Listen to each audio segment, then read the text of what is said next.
I'm here with my buddy Archie. Sit? Yes.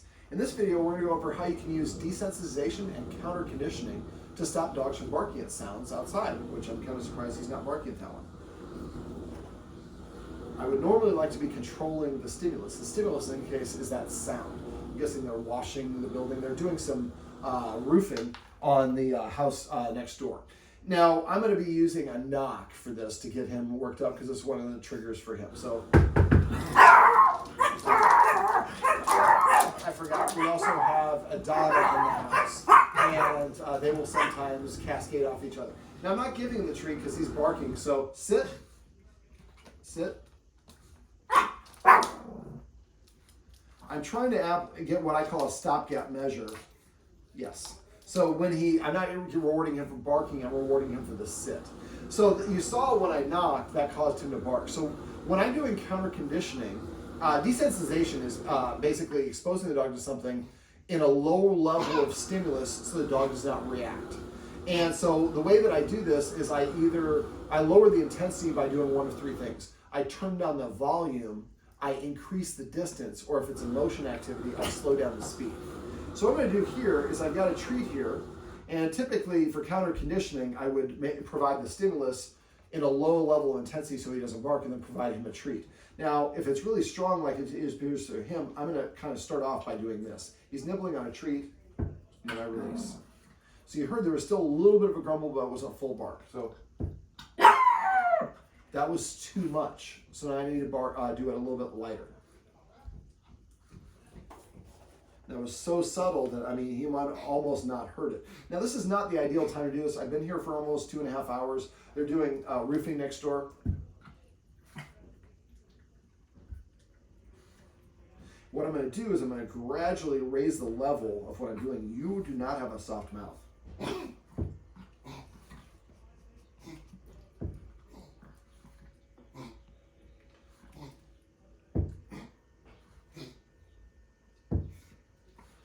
Now, I'm kind of holding a treat right in front of him to try to get him, because again, I'm using some advantages because it's not the best setup. You usually want to create a setup where everything is perfect for the dog. So what I'm doing is essentially making a knock at the door as a precedent. Knock at the door means I'm going to get a treat. Now, right there, he barked. So I'm not going to give him a reward for that because then I'm rewarding the barking behavior. So he gets the treat. And because this other stuff, I'm holding a treat here in front of him, knocking and then releasing it. Normally you wouldn't have to do that. You wouldn't do this when there's sounds going on outside. I know, I'm explaining that right now. I literally was in the middle of saying that when you interrupted me. That's not very polite. Here we go.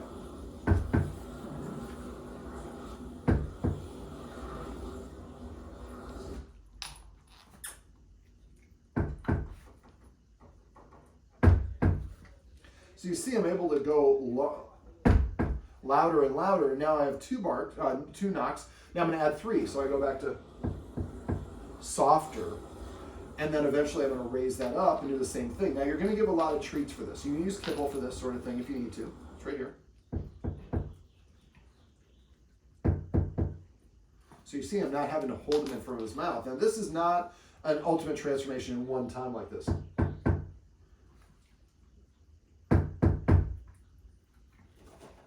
You're going to not need to eat lunch. That was a little too loud. But also that sound was on at the same time. So again, it's influencing things. And I'm kind of surprised he's not freaking out at that sound.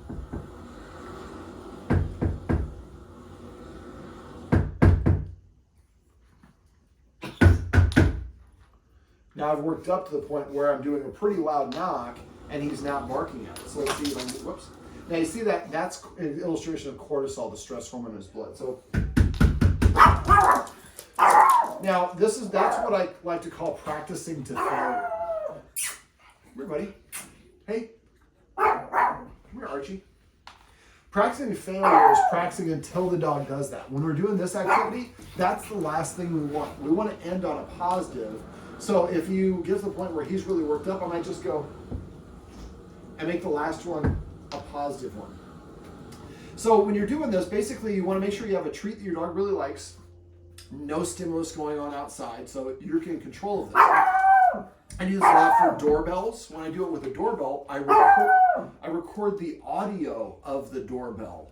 I play it on my phone. Now I can control when it is indicated, when it starts, when it stops, as well as the intensity level.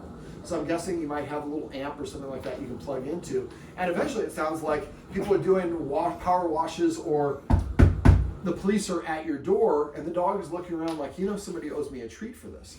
So what I'd like you to do is practice this a couple of times a day. Come here, buddy. And I'm just going to use this to distract him. So I'd like you to practice this maybe in 1 or 2 minute practice sessions, like 3 to 5 times a day. Make a list of all of the sounds that are triggering for the dogs. Now we have 2 dogs here. One of them has a bully stick, but normally she chimes in when he does this. So maybe one of you is out for a walk if it's difficult and we're getting cascaded. Or we can have, come here, buddy, sit. Or we can, have one person treating one dog and one person treating the other dog and do it at the same time. But usually when you have 2 dogs together, you want to work with them separately.